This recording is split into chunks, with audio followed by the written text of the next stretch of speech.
E agora eu vou conversar com Márcio Antônio Ribeiro, economista e diretor da faculdade FACMais. E nós vamos falar sobre um tema interessante, que está mexendo aí com todo mundo, de mamando a caducando.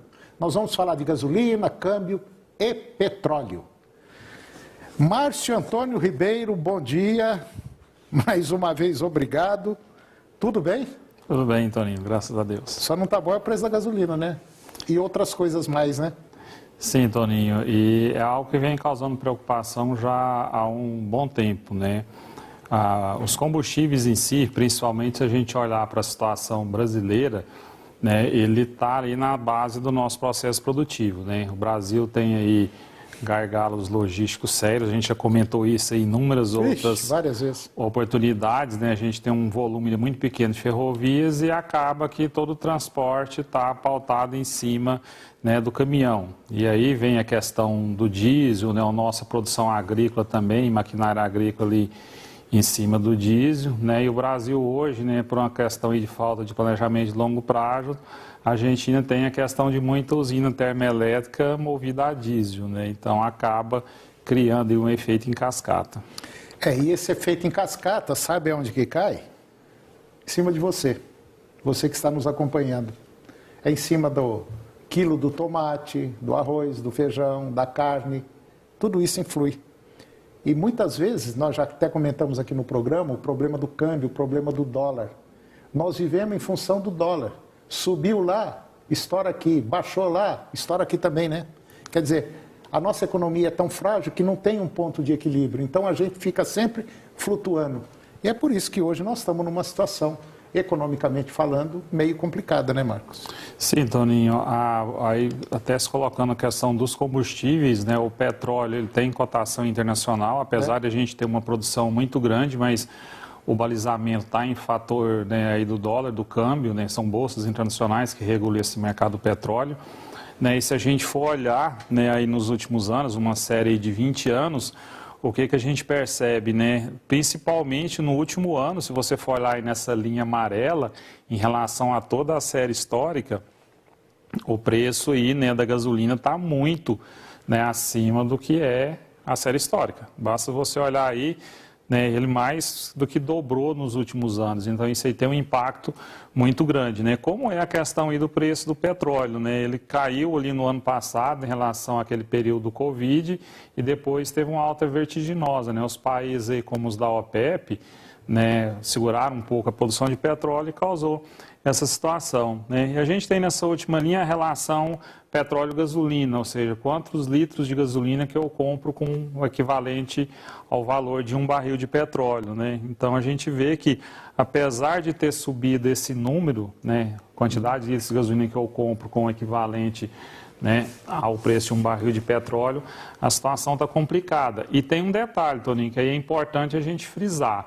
Né, hoje, numa lista de em torno de 160 países que é feito, né, acompanhamento por alguns órgãos mundiais, o Brasil figura, né, na posição 79 em relação ao preço do combustível, ou seja, eu tenho 78 países no mundo, né, que o preço do combustível é mais barato que o nosso. Existem países com um preço bem maior? Existe. No entanto, né, dada essa questão da nossa vulnerabilidade com relação a modal logístico, a gente perde muita competitividade. Até porque, né, esse preço elevado, em parte ele está aquela questão dos tributos, né? O Brasil tem uma carga tributária muito pesada em cima dos combustíveis, principalmente a nível estadual com ICMS. Pois é, Márcio, hoje o preço do combustível, se o país estivesse em condições normais, economia mais ou menos equilibrada, hoje um litro de gasolina estaria na faixa de R$ 2,80 a R$ 3,00, né? Mais ou menos nessa faixa. Isso. Se tivesse uma economia legal, equilibrada, se não tivesse tido rombos e mais rombos e rombos, aí nesses últimos 30 anos de governo, 25, 30 anos. Bom, e agora, uma hora a bomba tem que explodir e explodiu. Aí veio o Covid, juntou tudo num balaio só, e é esse filme ou essa situação que nós estamos vivendo no dia de hoje, pagando gasolina a R$ 7,00, ou seja, pagando mais do que o dobro do que deveria custar. E nós temos um câmbio também, nós temos um dólar, que lá por volta de janeiro, eu me lembro exatamente que eu cheguei a comentar, que nós iríamos ficar na faixa de aí R$ 4,90, R$ 4,80, R$ 5 o câmbio, né?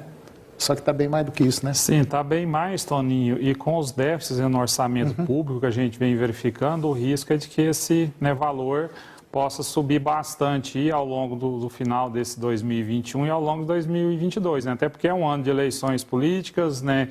E há uma série de situações que podem causar aí, né, uma certa, né, angústia. E aí cabe ressaltar, né, a gente precisa olhar aí uma outra tabela importante, que é com relação aos índices de reajuste, né? Que aí a gente tem o que, né, a relação do dólar, por exemplo, em relação à gasolina. Ou seja, se a gente olhar, né, agora, dia 29/10, né, o litro da gasolina custa 3,95 vezes o que ele custava lá em 2001. Né? E se a gente for olhar o câmbio, né, ele está 2,40 vezes. O que isso quer dizer?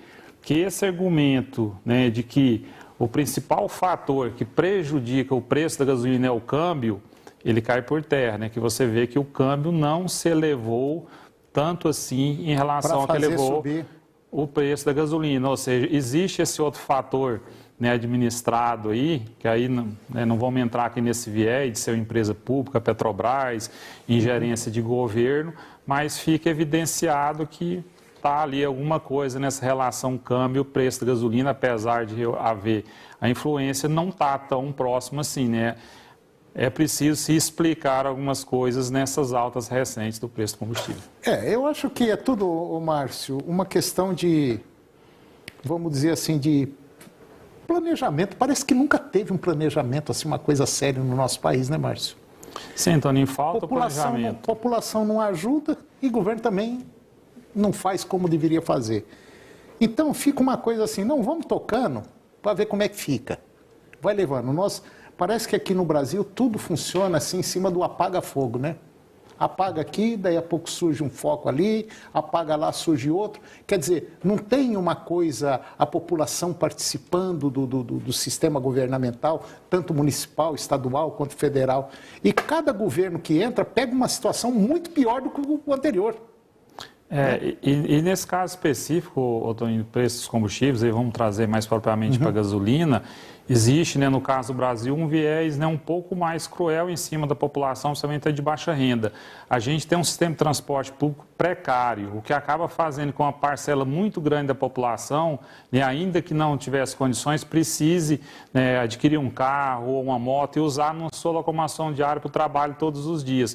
O que faz com que nesse custo de transporte fique ainda mais caro, o que não ocorre em países desenvolvidos, onde você tem metrôs eficientes, transporte ônibus eficientes, e isso faz com que a população não gaste tanto com transporte como se gasta aqui, ou seja, o custo de transporte aqui pesa muito mais no orçamento brasileiro do que em relação a outros países. Não adianta, não precisa nem ir muito longe, vou ficar aqui em Goiânia mesmo, né?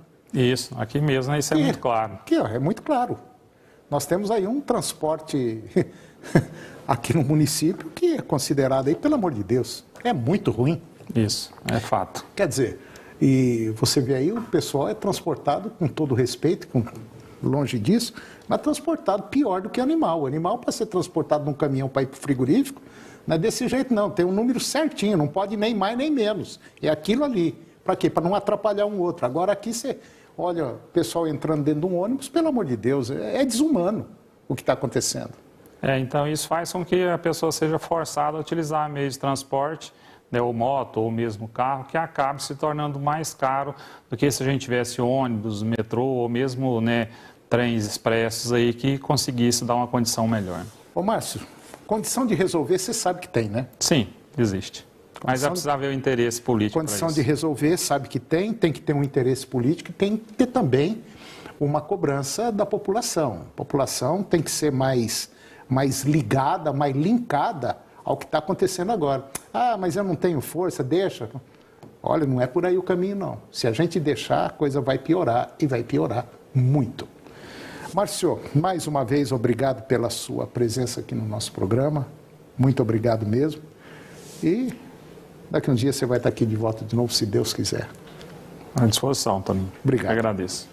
E o programa de hoje chegou ao fim. E eu termino o nosso programa com a seguinte frase: nem tudo que se enfrenta pode ser modificado, mas nada pode ser modificado até que seja enfrentado. Um grande abraço, muito obrigado pela sua companhia, que Deus nos abençoe e até o próximo tema. TV Serra Dourada SBT Goiânia. A informação com credibilidade. O jornalismo onde você tem voz. Jornal do Meio-Dia, logo mais às 11h40 da manhã. A seguir, Primeiro Impacto Continuação.